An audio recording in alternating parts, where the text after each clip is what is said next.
Quando se fala de Nabal, a gente fica meio estremecido, porque a Bíblia nos fala que ele não era um homem bom. A Bíblia nos declara que ele era um homem, de muitas posses, um homem próspero, um homem que tinha 1000 cabras, um homem que tinha 3000 ovelhas, um homem poderoso, irmãos. Ele não era qualquer homem, um homem que despertava olhares. Porque qualquer um que olhava para a vida de Nabal almejava ter aquilo que Nabal tinha. Porque com um homem, com uma mulher que não gostaria de ter uma condição financeira estável, boa, próspera. E a Bíblia nos fala que ele possuía muitos bens. E não somente isso, irmãos.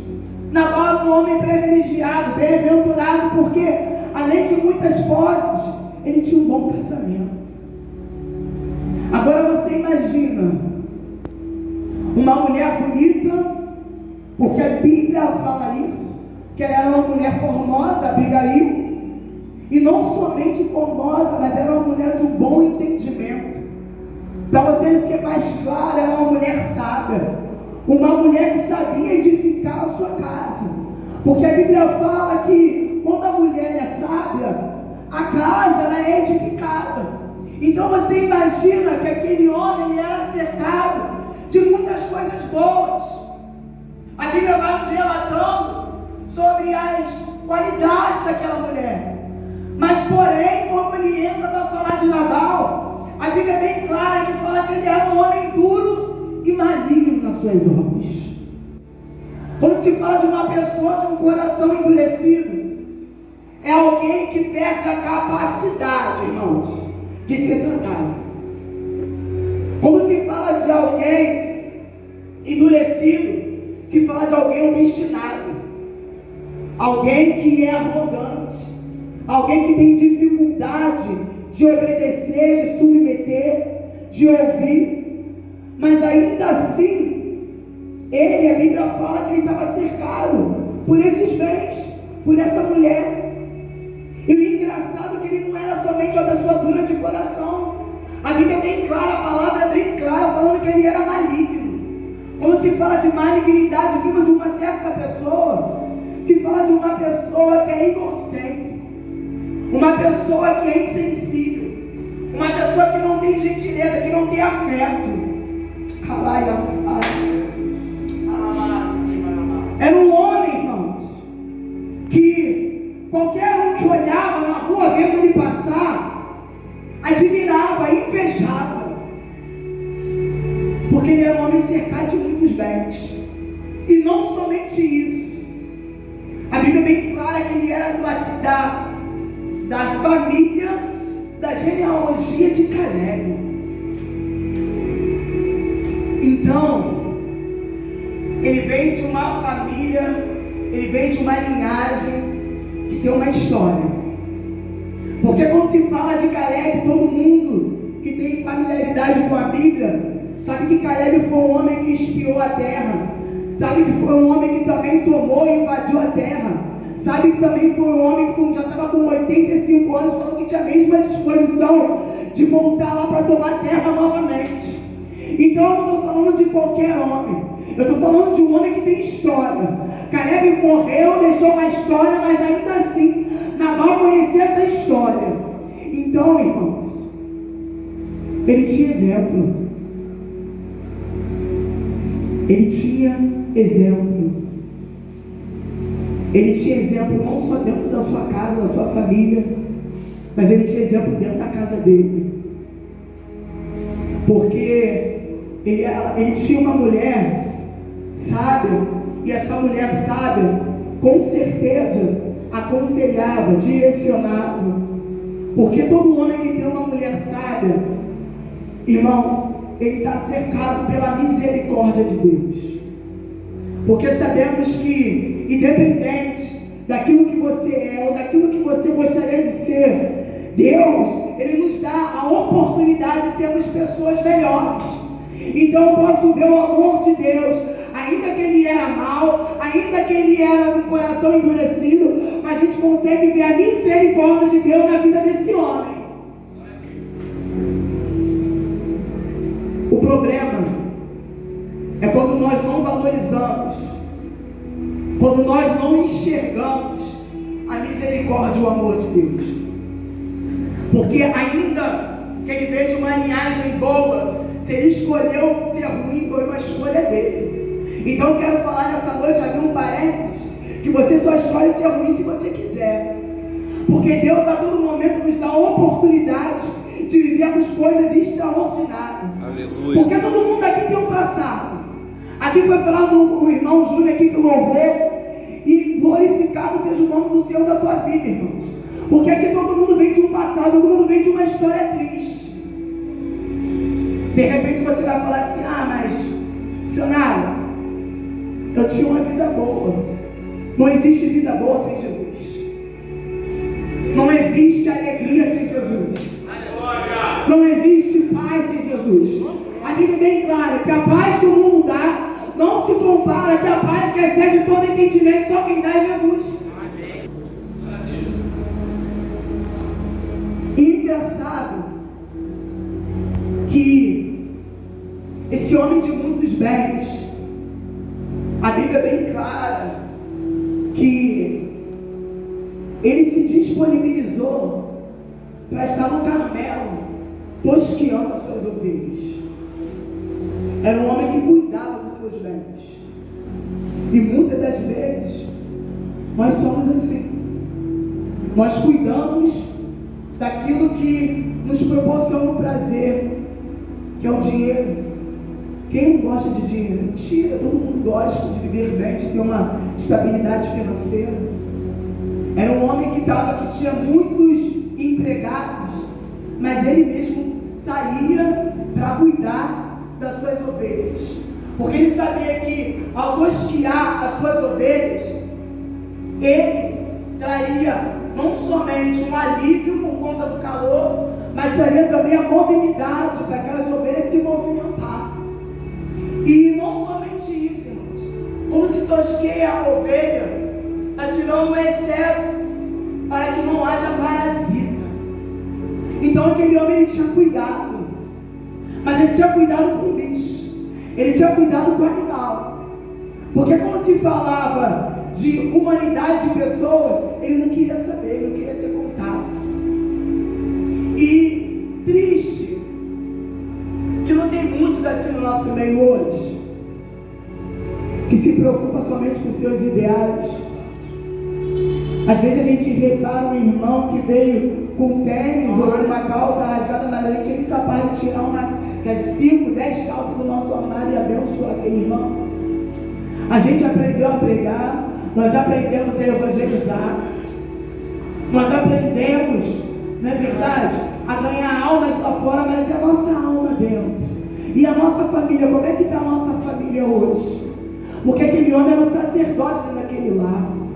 Aquele homem ele foi levantado para cuidar, não somente das ovelhas, mas cuidar da sua esposa. E em momento nenhum, a narrativa fala dele cuidar da sua esposa. Fala que ele cuidava da ovelha. E é o nosso desequilíbrio, é a nossa falta de discernimento daquilo que nós temos que fazer. E por conta disso, muita casa tem perecido.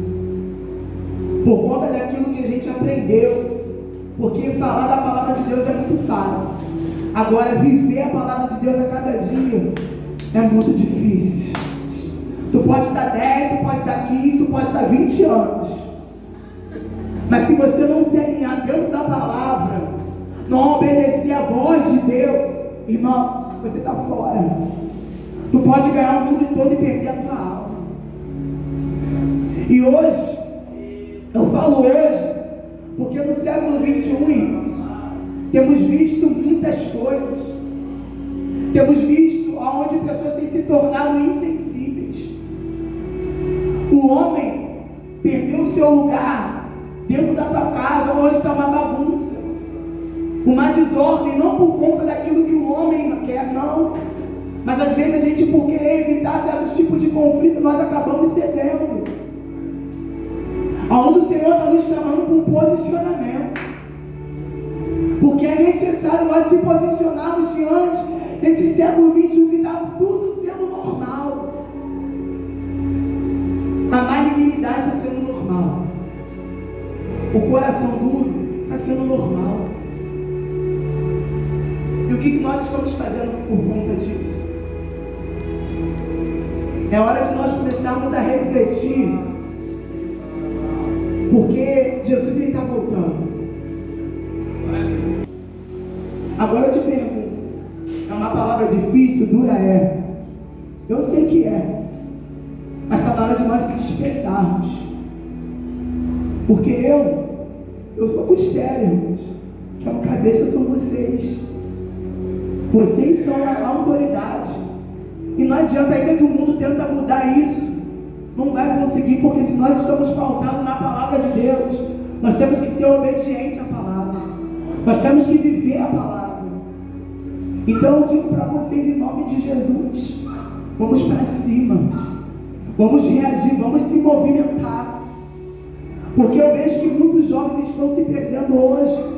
É por falta de testemunho seu e meu aqui fora. Por isso que muitas meninas têm ido para a prostituição.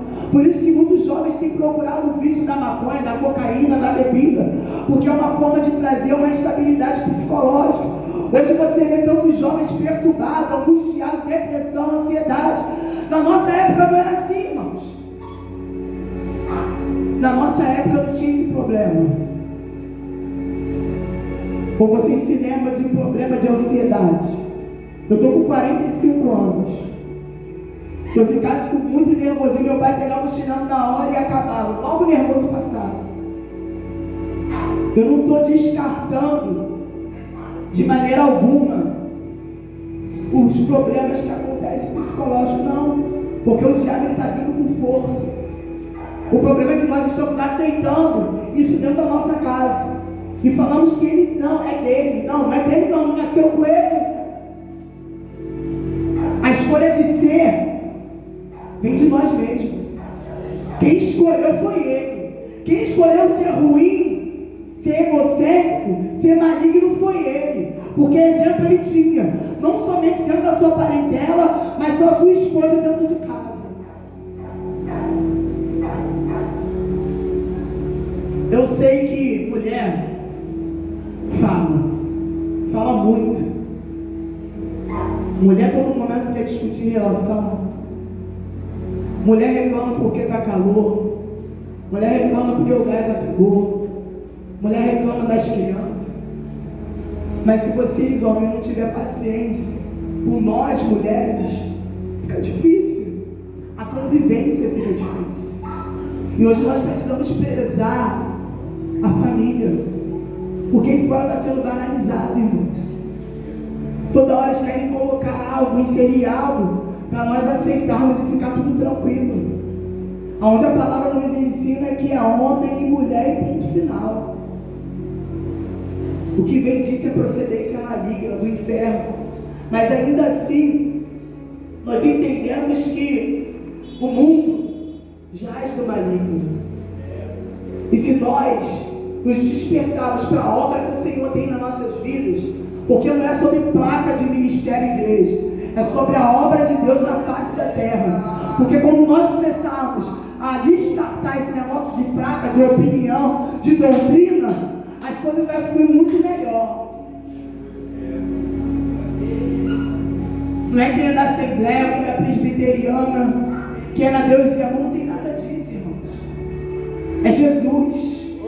Quando nós centralizarmos Jesus, as coisas vão ser mudadas, transformadas. Mas isso precisa ter um despertamento. Porque esse homem quase colocou a casa dele para perecer por conta de um homem faminto. Um homem que estava no deserto, cuidava das ovelhas dele, sem ele pedir, porque Davi tinha um coração bom. Ele cuidava daqueles que iam saquear. Se nós lermos todo esse versículo, tu vai entender que por conta de um bocado de comida, e ele não pediu cardápio, ainda sabendo que ele tinha para dar, ele só pediu um bocado de comida para ele e para os seus homens. O que era isso para aquele homem? Não era nada. Mas ele ele quase fez a casa dele toda perecer, por conta da sua insensatez. Então, em nome de Jesus, eu preciso que vocês entendam, não somente vocês, porque essa palavra também corta para mim, que independente de ser um culto separado para homens, mas eu entendo que eu, como mulher, eu preciso estar mais sensível e aprender com essa mulher também, que teve estratégia, não falou nada, foi lá, agiu tudo no sapatinho e levou. De repente eu poderia ficar com medo, mas quando nós estamos debaixo da autoridade do Espírito Santo, automaticamente vem estratégia, vem direção. Então, em nome de Jesus, irmãos, não é mais tempo de perdermos tempo, não é mais tempo de ficarmos brincando de secretos. Se caiu, irmão, levanta. É como foi falado aqui, se caiu, se desviou, ainda bem que já sabe o caminho para retornar. Eu peguei isso, pastor. Porque tem pessoas que falam, não tem mais jeito. Claro que tem mais jeito, sim. A escolha é nossa. Se você quer permanecer ou se você quer mudar de vida. Hoje, eu sou mulher. E por eu ser mulher, eu visto e tenho ficado atemorizado. Mulheres querem tomar o lugar de homens. Os homens estão tomando lugares das mulheres. Aonde o governo vem de vocês, que são homens. Eu glorifico a Deus por essa oportunidade de estar aqui nessa tribuna, até mesmo para ministrar sobre homens, para homens. Porque o tempo que nós vivemos é um preconceito tão grande. E esquecemos de uma coisa: melhor pessoa para falar do homem é quem? É a mulher. Então, olha, foi de Deus mesmo. Foi de Deus. E às vezes nós, mulheres, também fazemos culto de mulheres e colocamos outras mulheres. Agora eu estou pensando seriamente em colocar um homem. Está na hora de nós começarmos a mudar, sabe? Porque Deus, Ele quer trabalhar no nosso meio. Será que você pode se colocar de pé em nome de Jesus?